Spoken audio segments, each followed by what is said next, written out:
এত প্রোটেকশন সংখ্যালঘুরা পৃথিবীর অন্য কোনো দেশে পান কিনা আমার সন্দেহ আছে, যেখানে মন্দিরগুলোকে মাদ্রাসার ছাত্ররা প্রোটেকশন দেয়। এটা একটা উদাহরণ। আপনি যদি আমাকে দেখাতে পারেন পৃথিবীর কোথাও আছে, আমি আপনাদের সাথে আমি জানতে পেরে খুশি হব।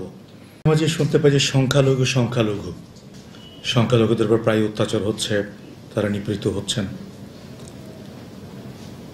আমি বলতে পারি বাংলাদেশের মতো এত প্রোটেকশন সংখ্যালঘুরা পৃথিবীর অন্য কোনো দেশে পান কিনা আমার সন্দেহ আছে, যেখানে মন্দিরগুলোকে মাদ্রাসার ছাত্ররা প্রোটেকশন দেয়। এটা একটা উদাহরণ।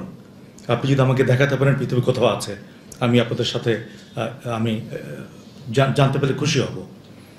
ছাত্ররা অনেক ভালো কাজ করেছে। তারা রাস্তায় নেমেছিল, ট্রাফিক কন্ট্রোল করেছিল, তারা বাজার মনিটর করেছিল, তারা মানুষের গাড়ি পরীক্ষা করেছিল, অনেক ভালো কাজ করেছে।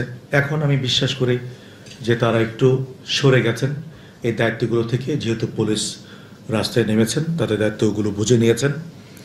আমি অনুরোধ করব আমার ছাত্র ভাইগুলোকে, আমার ছাত্র সন্তানগুলোকে, তাদেরকে পড়াশোনায় ফেরত আসতে হবে।